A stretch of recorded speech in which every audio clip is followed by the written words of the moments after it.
I'm interviewing a serving frontline member of the police who served the community for about 30 years to hear his take on the COVID-19 public health response strategy of the New Zealand government. Thanks for taking the time to speak with me today. I greatly appreciate it. Yeah, no worries. What is your main role with the New Zealand Police? Public safety team officer, a frontline general duties police officer. And that's been the bulk of your career with the police? Yes. Right, so frontline, dealing with the community, all sorts of jobs every day. Bread and butter policing. How did your journey with the COVID-19 issue begin for you, and how did it impact your role with the police? I worked during the first lockdown. Then we got through to yet another lockdown. I continued with my normal duties, wasn't seconded anywhere else. Like a lot of people got taken off their roles and put on the border checkpoints. I avoided that. Then the vaccine mandates came in. So everything seemed to roll in really quickly. Vaccine mandates, and then our mandate was coming. I knew it was coming because there'd been noise about it. And then towards late 2021, they basically started telling us that we're going to get mandated. It was pending. That caused a lot of stress because I did not want to take a COVID-19 vaccination. It was an interesting situation with the mandates because with the vaccine passports, which I did not have obviously, so it was ironic because I was good enough to go to work every day, do my job, serve the public, but at the end of my day, I was not good enough to go and get a haircut, go to a cafe, take my family out to dinner. I was a second-class citizen, but I was still good enough to go to work. Exactly, putting your life on the line if needed. Yeah, so I was good enough for that, but I couldn't go get a haircut. In sort of mid to late 2020, when the discussions between the government and the media that there was a COVID-19 injection coming, one of the things that people queried the Prime Minister, Jacinda Ardern, a lot was whether there would be any policies that would coerce people to take the jab, for example, a no jab, no job policy. If you don't get the jab, you're going to lose your job. She was asked that several times. She point blank categorically said, no, there's no chance of that. Are you aware that she made that statement? Yeah, I remember that. I remember her saying it. So how did you feel being a frontline member of the police when suddenly a blatant turnaround occurred like this, where you were forced in a corner where if you didn't get the jab, you were going to get treated indifferently, of course, because the vaccine mandates, the vaccine passports, etc. But how did that make you feel that potentially your boss, the Prime Minister, even though we know the Commissioner of the Police is the boss of the police, but how did you feel that the Prime Minister had made such a clear backtrack and turnaround on? She's a politician, so that doesn't surprise me. But when that mandate's knocking on your door, especially when you have a family to look after, bills to pay, you cannot afford to lose your job. Yeah. And you don't want to lose your job because it's a job you enjoy doing. When you're in the police, it becomes a big part of who you are. You're a police officer. That's your bread and butter. That's what you do. And then you're faced with that prospect of your career ending, not because you've done anything bad, not because you've committed any offence or anything like that, but because you're standing up for your principles and your bodily autonomy. You refused to take the jab, which under normal circumstances, that seems like pretty much a natural human right. What was it about the COVID-19 injection that made you nervous about it? What made you think, no, I'm not undertaking this? I credit my partner for putting me on the path to look at it closer because we're a bit behind. She was looking at what was happening overseas and she didn't like what she was seeing and what she was hearing, not through mainstream media, but through non-mainstream media and other outlets. She pointed me in a direction and told me to look at it for myself, to make up my own mind. Based on what she had seen, she did not want me taking the jab because she was worried for my health. She was scared that something bad was going to happen to me. I was actually going to take the jab because I didn't want to lose my job, and I was thinking of my family and my ability to support them and look after them. So I was going to suck it up and take one for the team, as it were. And it distressed her so much that I had another look at it. And in the end, actually, I came to the realisation that it wasn't what they were saying. It was not safe. It was not effective. And I was fearful of taking the jab because I value my health and I did not want to compromise my health. And the more I was looking at, particularly from overseas in countries like Israel, which are well ahead of us with the vaccine, and the UK, I could see that people are getting sick. This isn't safe and it's not effective, and my warning bells are going off in my head. So I made that firm decision then, said, look, I'll find something else to do with my life, but I'm no good to my family dead. Exactly. Now, you've made that decision to not have the jab, you've informed your bosses, what next? So D-Day was midnight on the 16th of January. That was D-Day. You had to have your first jab and show evidence of it, or you'd be stood down. And that's what happened. So I was served my stand-down papers on the 17th of January, along with a bunch of other police officers around the country, which entailed me handing in my ID. I couldn't go into any police station other than public counter. Like I was being investigated for something really, really bad. My perception of being stood down from the police is that you're being investigated for a serious breach of code of conduct, or you're under criminal investigation or prosecution. That's my perception of being stood down. I was being stood down for standing up for my right to bodily autonomy, which is in the Bill of Rights, to refuse unwanted medical treatment, and I didn't want it. So you've gone through that stage, you make it clear you're not going to get it, they serve you your warning papers. Considering you've dedicated 30 years of your life to the family in blue, it seemed like a pretty short, cold way of dealing with you. Treated like garbage, just disposable. Obviously. Let's just make it clear, we're just a bum on a seat and a name on a staff list. Just a number, that's all we are.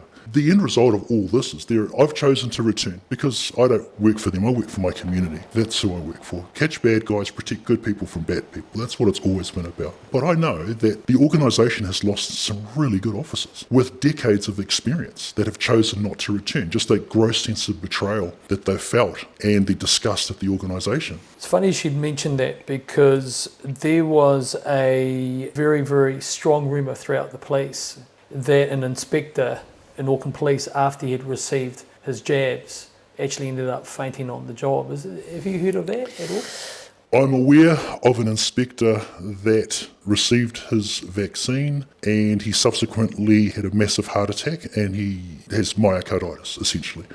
Right. And my understanding is attributable to the vaccine. How did your peers react to you doing this at your station, where you work from? My peers were supportive. They respected the stand that I'd taken. They realised I was standing by my principles. They didn't want me to lose my job, but they were supportive. I had no negative reaction, which was not the case for everybody in my position. So I was extremely fortunate. So are you aware of peer pressure, of exclusion, behaviour towards other police that had refused the jab? Was there any sort of peer pressure to comply or punishment meted out by social exclusion that you're aware of? Subsequently become aware of at some stations that, there was vaccinated officers refused to work with unvaccinated officers, obviously before the mandates. They refused to work with them, or be in the same car of them. They were ostracised, threats of violence, bizarre stuff. And these are from officers that work together, that know each other. But just that fear and hysteria whipped up by the government just about COVID, it just turned work colleagues that have known each other for years against each other, all because they were standing by their principles and refusing to take an unproven medical procedure. As a member of the police and now working again, the police then were taken to court along with the government. It was then decided that the mandates were basically unlawful. They shouldn't have been there in the first place. You've gone back to work now. Given you've experienced a form of tyranny against your own rights and freedoms and choices, how do you feel now about the potential that the government may use you and police to enforce COVID-19 rules that will potentially offend against the New Zealand Bill of Rights Act 1990? Just going back to what you were saying earlier, I actually got fired. I was served my dismissal papers. I was dismissed, and notice of dismissal from the New Zealand Police. So the court case was won just before my 4 weeks notice of dismissal came up. So going back to what you've asked, I can speak for me personally and for young guys and cops that I know now. It's just, I will not enforce tyranny. I won't do it. I remember during the first lockdown and they wanted us to stop people on the road that we saw at night. Make sure you stop people while they're out and about. Stop them, ask them why they're breaching curfew essentially for essential travel, not essential travel. And it was pointed out that on what basis are we stopping these people? Oh, because we don't have the power under any act to stop them to see why are you out on the road in breach of a COVID lockdown. We don't have that authority. At the time, we didn't. So we were told, just use the Land Transport Act or something like that. Fish and chip it, which was ridiculous. Make it up on the fly. Well, they subsequently changed it and passed legislation to enable, for during the second lockdown, to be able to do that. Yeah, but stuff like that. And as you're saying, this with tyranny, I won't enforce tyranny. If I get put in a position where I'm expected to enforce that kind of, I'll walk away. I can't do it, and I won't do it. I'm here to serve the community, not enslave it. Exactly. So you and I have spoken about the COVID-19 Health Response Act 2020. In it, there's a provision, for example, whereby either a constable or a duly authorised officer can enter into a home to do COVID-19 checks, whether they be to actually take the inhabitants of the home out of there and get a medical procedure performed on them by way of maybe a COVID-19 test, maybe a nasal, could be anything test, based on a coronavirus that they say by their own figures has a 99.8% survival rating if you come into contact with it. So those figures tell us that it's in cooey of a bad seasonal flu that we live through each year in this country. How do you feel that this government has introduced the COVID-19 Public Health Response Act 2020 to enter someone's house to do that, to restrict their liberty, essentially arrest them, take them into custody to perform a test on them?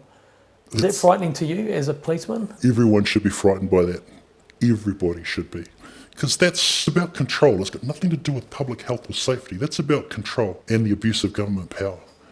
I remember with the lockdowns and that, the number of calls police were receiving with neighbours telltailing on other neighbours, family members, calling the police, saying, oh, my neighbour has an unauthorised visitor. Oh, my neighbour has extra people at their house. It was ridiculous. I'm sure it must have been hundreds of phone calls a day all over the country of neighbours narking, essentially, on their own neighbours and on family members for breaching COVID-19. That's like 1930s Germany stuff. It is. My neighbour is Jewish. My neighbour is hiding a Jewish person in their house. What's the difference? We were getting sent to those jobs and you feel like a fool. I felt like an absolute fool going to those jobs, especially for something, because at that stage I was aware that COVID 99.8% survival rate. It was ridiculous, an absolute overreach, and I felt so dumb responding to those jobs. And what do you seriously want me to do? Barge into these people's houses and look for people hiding in the cupboard? I'm not doing that. So given the relationship between the New Zealand government and the New Zealand media paints people like you as a tinfoil hat wearing, conspiracy theorist, unclean, unhygienic keyboard warrior. Are you a nut job? Pretty sure I'm not a nut job. I think part of being in the police is your ability to think critically and to investigate. And that's what you've done? And be suspicious. Well, yeah, it wasn't hard to do a little bit of research and take the time. You know, I know, for me, I made my choice. I know officers that did not want that jab for sure. There were officers that did not want to take that jab, but they've got young families to support. They had no choice. I have a friend of mine, he waited till the last possible moment to get that jab, and he's angry because he knew what I knew, but he's a young family, a mortgage to pay. He was angry, really angry and bitter at being forced into that position. He shouldn't have been forced into that position. It's like, risk your own health or lose your job. That's not an option. And then the mandates are reversed and he's left with having had the shot. Yeah, and as you know, more information comes to hand all the time. And now there's a lot of people that it's like they're a ticking time bomb. I'm aware that all-cause mortality is 23% up? Yeah, in the US it's 40% up. The most common cause of death in Alberta, Canada, is apparently cause unknown. I'm waiting for them to bring out a vaccine for cause unknown. Now, the Wellington protest, the occupation of the Parliament grounds, was portrayed by the New Zealand media as being full of violent far-right extremists. In this documentary, we're covering some of the footage from that, including interviews with police that were down there saying things were beautiful, things are great, no problem. I'm a pastor, some of my ministry family members were down there and you had them ministering to people. You had the Hare Krishna tent feeding people, you had first aid tent, you had kids area, and it was all good until about the 10th of February, and then at the end of the occupation time, when police mobilised to remove the protesters, at least 95% of those people had good intentions being there. They weren't violent. Yeah, I'd agree. From what I could see, my partner went down there, and I have friends, and I know a former officer that went down there as well. Yeah, nurses, teachers. Yep, there were some serving police down there. Yeah. But people that had been mandated out of their jobs, so their concerns were legitimate. Absolutely, and it was peaceful. We've looked at some of the footage today of enforced arrests being made on some of the people that were in the crowd, and that you and I spoke extensively about some of the realities of dealing with a violent crowd in a blue uniform.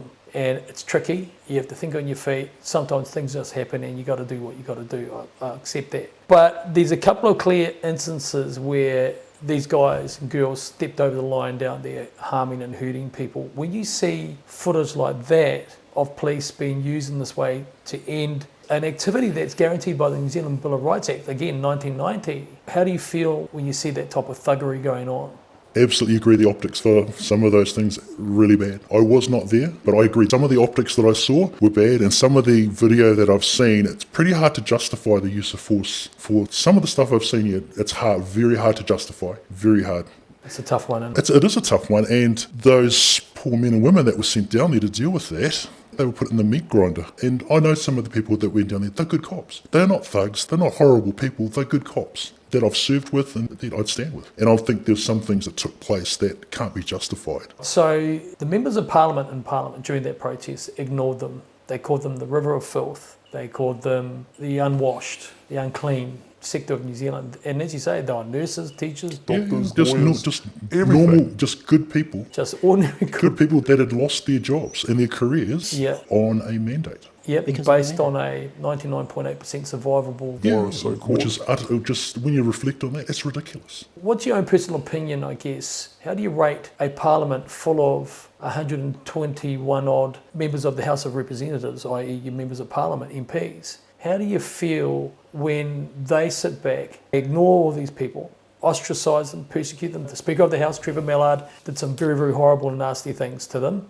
What's your estimation of a government that does that and then absolutely ignores the authority of the New Zealand Bill of Rights Act 1990? Because under the New Zealand Bill of Rights Act 1990, as you and I both know, there's a guarantee for peaceful assembly and expression of thought and speech. Now, we could use layman's terms and say that's access to the village square, right, to sound out your thoughts and beliefs, which is guaranteed. What do you think about a government that calls these people river of filth and deploys police because these people are against their narrative and ideology? It's coming back to 1930s Germany, sort of, isn't it? Stigmatising a group of people and labelling them. I think the thing with that protest is, unfortunately, towards the latter stages of it particularly, I think different groups hijacked that protest. Yep. And things just got messy and untidy and got driven to that point where some sort of intervention was inevitable because it stopped being what it was and became something else.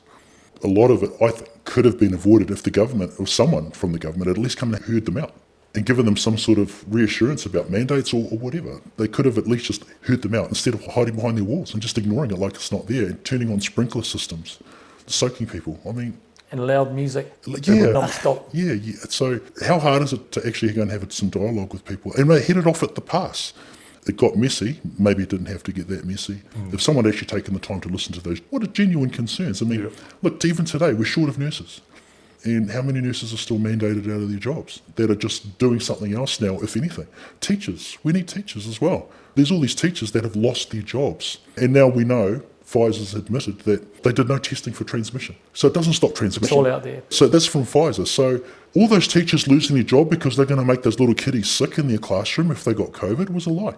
One last question for you. When you see the government end the traffic light system, which is the COVID-19 response acts, infrastructure or legislation that enables the government to respond and lock down and arrest people for not obeying COVID-19 laws or lose your job through mandates and getting into trouble for not wearing your mask. They've dropped it. They've completely dropped it.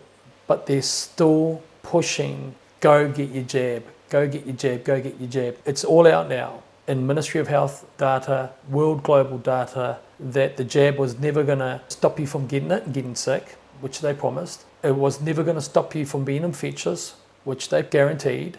But the big one that they guaranteed was that this injection was 100% safe. And effective. And effective. How many times did you hear that? Safe and effective. Every safe day, and effective. 1 p.m. Effective, safe and effective. Right. So as of today, we've got 64,000 harmed New Zealanders on the Vaccine Adverse Events Reporting System, calm, medsafe.govt. Out of that number, we know that 3,500 New Zealanders have been seriously harmed, including at least 1,000 sufferers of myocarditis, pericarditis, hundreds of strokes, heart attacks, 177 adult deaths, 66 babies that have died in the womb. They promised that this vaccine was 100% safe. My final question to you is this. Do you feel there is an agenda, an ideology that's being pushed here? Well, they lied, didn't they? So, an agenda and ideology. Well, how conspiracy theorist do you want to get? Exactly. How conspiracy theorist do you want to get? Because that's a deep hole. But the simple fact is they lied, and they knew they were lying when they lied. And how many people accepted that lie, did what they thought was the right thing for the good of the community and for their families and for themselves, did the right thing, and are now extremely sick or have died, or people have lost loved ones, and there's no comeback. There's no repercussions for anyone. Not Pfizer or the other companies, not the government, no one. These poor people are suffering and will continue to do so, and the people responsible for feeding them those lies and feeding fear into them, there's no consequence for them. They just carry on. Do they need to be held accountable? Absolutely. Look, say in my job, if I commit an offence, I do something so heinous, and as a result of I have an error of judgment, or I make a call and say it severely injures a person or kills a person because of my error of judgment or my outright dishonesty, I would expect to be held accountable, and I should be. But that's just me. I'm just an ordinary citizen. I'm just a person. These people, they sit at the top of the food chain. Jacinda Ardern is not going to be held accountable. Chris Hipkins is not going to be held accountable. Thank you for your time today. It was important to me to get your story because I respect the police organisation. For a short time I was a member of it, and I believe that there is a lot of good people in the police like you. And I want to thank you for your stand, and I want to thank you for protecting the community and serving it. And I'm hoping that this interview will restore confidence in the police by a lot of people that have been very, very concerned about it. Thank you for your time today. Yeah, no worries at all. And as just to reiterate, there are a lot of good police officers out there. The Wellington thing tainted a lot of people, but I can assure you there are a lot of good cops that just come to work every day, just trying to do the best job that they can do, go home to their families. Amen. So let's keep this journey going because there's a lot of work to do to expose the river of lies.